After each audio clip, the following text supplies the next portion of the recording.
spilled my coffee. Didn't get around to that yet. But good morning, everybody. I'm just going to hold this. My name is Els de Graaf. I am a faculty member in the Political Science Department here at Baruch College. I also teach in our public policy school. And another hat that I'm wearing this semester is that I'm the acting director of a brand new master's program that we have at the Grad Center, the MA program in International Migration Studies. There's a little flyer on the table about that, just a little plug. We've extended our deadline until June 1st. So if you're interested and know people who might be interested in applying, pass on the information, please. But I want to welcome you all to Baruch College and this conference on immigrant and refugee rights in turbulent times. It's good to see many faces here. Many more will join. I know it's early. It's the end of the semester. So I'm glad you guys took time to be here. So we all know that immigration and immigrant rights and refugee rights and also the attacks on those rights have increasingly been in media headlines. This is increasingly the case in the United States. If you just open up today's New York Times article, there is one such article on the connection between citizenship and undocumented folks, and that no longer offering folks the protection that they thought, which is just one instance, I think, of the attacks that I had in mind when I was putting together this conference.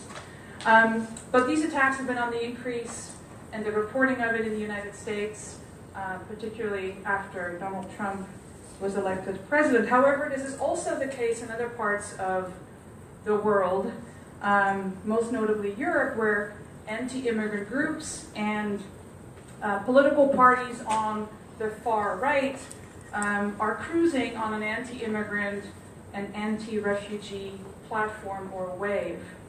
So it's these dynamics that motivated me to organize this conference. And my goal was pretty simple, to bring together a group of scholars and practitioners who do cutting-edge work in this area, and for them to share that work with us. And through their presentations, I hope we will better understand why and how we got to where we are today, and what is being done in response to these attacks on immigrant and refugee communities. So how are immigrant and refugee communities organizing in response? And what actions have their institutional supporters, both those in government but also those outside of government, so think of community groups, what actions have they taken and to what effect? And of course, the big question also, what challenges remain? How can we better respond to them still? So we have fortunate to have with us throughout the day a group of exciting scholars, and they're coming from as far west as the West Coast. Actually, Sarah Goodman, who's supposed to be our very first presenter, is flying in from LA. Oh, she's here! Oh my goodness! I emailed her, I'm like, it's so cruel to put you on the first panel, and she had a red eye, so be sure to... I haven't even had coffee yet. Where's the coffee? It's right here, so yeah. So they're coming from as far west as California and as far east as Berlin. Martin, I think you're the or is it Switzerland? I'm not sure. What is your home territory?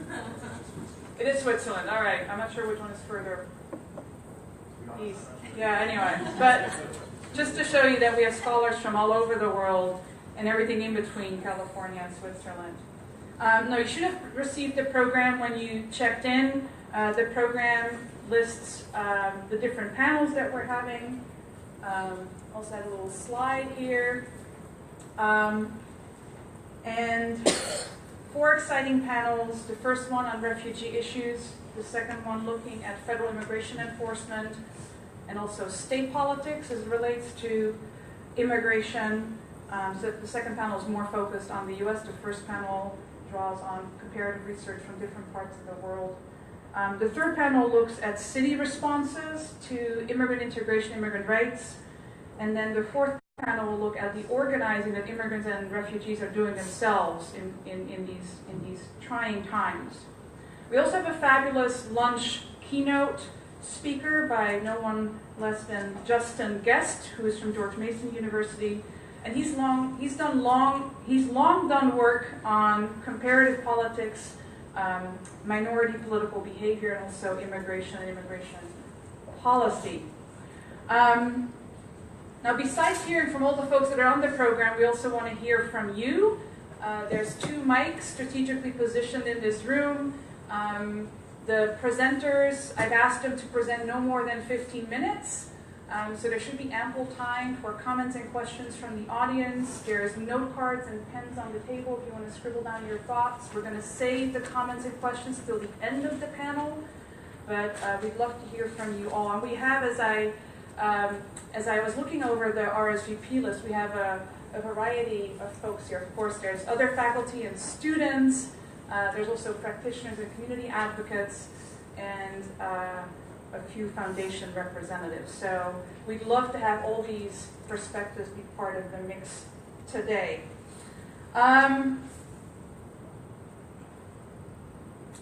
That's it for the brief introductory remarks. I now want to turn over the mic to Dean Romero, who wants to also welcome you. So Dean Romero, Professor Romero is Dean of the Weizmann School of Arts and Sciences.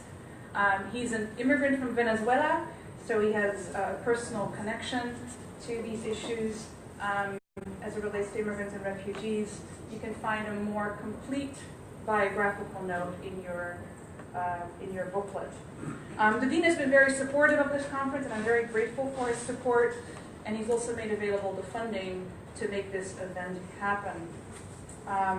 So I want to welcome Dean Romero and invite him to come to the front to say a few welcoming words.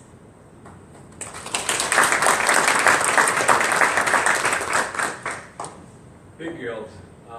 Professor DeGraw said I'm an immigrant but also a refugee. I came to this country last time as a political refugee from my country, doing all the things that are happening in Venezuela. Now, I want to welcome all of you to this conference. It is a tremendous importance, not only in this country but elsewhere, but also to give you some background from my own background on these things. I'm an evolutionary biologist by training. Therefore, I know very well that since the human species came about in southern Eastern Africa hundreds of thousands of years ago, that species has been moving around the world. We have been migrating as a species everywhere, and many times as refugees on either environmental issues, tribal wars, you name it. So this is nothing new about the movement of people around the world. And except for Antarctica, we have colonized every single continent. The issue is, of course, also that when people move around, we create conflicts. And those conflicts come also as part of the human nature, because competition for resources, territory, cultures. In other words, the same tribalism that we developed as small groups long time ago in our history are also at the root of this hatred and suspicion and aggressiveness toward people who are not like us, whether physically or culturally. Therefore, I think it's important for you during this conference to keep all these things in mind, because somehow at the end of the day, we need to educate the world about these issues and what we need to do about it. This has become now a big problem internationally. I remember 20 years ago when people were talking about the European Union and all the things that are going to be without borders and everything else. And right now, some of the worst incidents against immigration are happening in Europe. And the Brexit is part of also the political propaganda that has been used for those motivations. Therefore, I think we're dealing with a big issue, and regardless of what you discuss here today, keep in mind that the general public needs to be educated about these things, because that's the only antidote against the worst of human conditions. Again, welcome and congratulations to Elsie Graf for organizing this magnificent conference. And again, a warm thank you to Dean Romero, but also to his staff for providing support, not just financially, but also logistical in making this happen. So I'm very, very grateful. I just have a few kind of logistical comments before we get started with panel number one. Let me go back. There is a Wi-Fi network if you want to take advantage of that.